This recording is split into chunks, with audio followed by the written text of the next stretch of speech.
ഒരാളെ ഒരു വന്യജീവി ഓടിക്കുന്നു, ഒരു സിംഹം ഒരാളുടെ പിന്നാലെ കൂടുന്നു. അങ്ങനെ ഇയാൾ പേടിച്ചോടുകയാണ്, ജീവനും കൊണ്ട് ഓടുകയാണ്.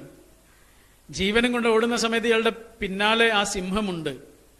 ഇയാൾ ഓടുന്നതിനിടയിൽ വലിയൊരു കിണറ്റിൽ പോയിട്ട് വീഴുന്നു. വലിയൊരു പൊട്ടക്കിണറ്റിൽ പോയിട്ട് ഇയാളിങ്ങനെ ഉതിർന്ന് വീഴുന്നതിനിടയിൽ അയാൾക്ക് 2 വള്ളിയിൽ പിടിക്കാൻ കഴിഞ്ഞു. താഴേക്ക് വീണില്ല. അയാള് വല്ലാത്ത ആശ്വാസമായി.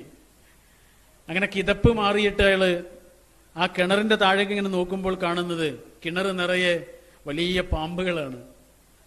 ഒരാളെ കിട്ടിയാല് കൊത്തി തിന്നാൻ കാത്തിരിക്കുന്ന വലിയ കാളസർപ്പങ്ങളാണ് ആ കിണറിന്റെ താഴെയുള്ളത്. ഇയാൾക്ക് പേടി കൂടി. മുകളിലേക്ക് നോക്കുമ്പോൾ കാണുന്നത് അയാളെ ഓടിച്ച സിംഹം അവിടെ തന്നെ കാത്തിരിക്കുന്നുണ്ട്. പേടി പിന്നെയും കൂടി. പിന്നെയാണ് ഇയാൾ ശ്രദ്ധിച്ചത്, ഇയാൾ പിടിച്ചിരിക്കുന്ന 2 വള്ളികളുണ്ടല്ലോ, ഒരു വള്ളിയിൽ ഒരു കറുത്ത എലിയും മറ്റേ വള്ളിയിൽ ഒരു വെളുത്ത എലിയും ഈ വള്ളികളെ ഇങ്ങനെ കാർന്ന് തിന്നുകൊണ്ടിരിക്കുന്നുണ്ട്.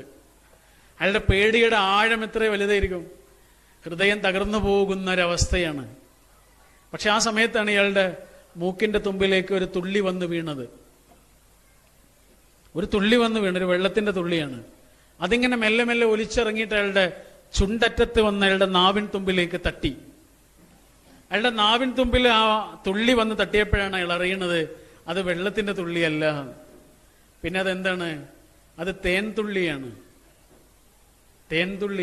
അയാൾ മുകളിലേക്ക് നോക്കുമ്പോൾ കാണുന്നുണ്ട് ഒരു തേൻകൂട് നിറയെ തേൻ നിറഞ്ഞ് തുളുമ്പിയിട്ട് ഓരോ തുള്ളികളായി താഴേക്ക് വീഴാണ്. അത് നേരെ വന്ന് വീഴുന്നത് ഇയാളുടെ വായിലേക്കാണ്.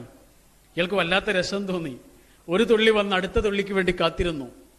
പിന്നെയും അടുത്ത തുള്ളിക്ക് വേണ്ടി കാത്തിരുന്നു.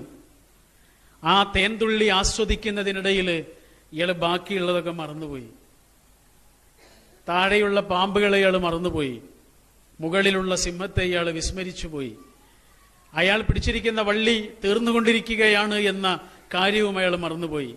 ഇത്രയും പറഞ്ഞിട്ട് പിന്നെ ആ മനുഷ്യൻ എന്ത് സംഭവിച്ചു എന്ന് മഹാനായ ഗുരുനാഥൻ ഇമാം ഗസാലി റഹ്മഹുല്ല പറയുന്നില്ല.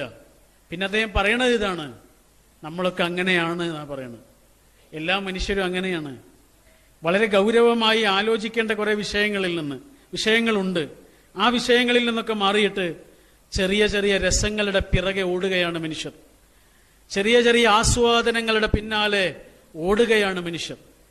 ഏറ്റവും പ്രധാനമായി ആലോചിക്കേണ്ട വിഷയങ്ങളെ അവന് മറന്നുപോവാണ്. ഈ മറവിയിൽ നിന്ന് നമ്മെ ഓർമ്മയിലേക്ക് പിടിച്ചുകൊണ്ടുവരികയാണ് വിശുദ്ധ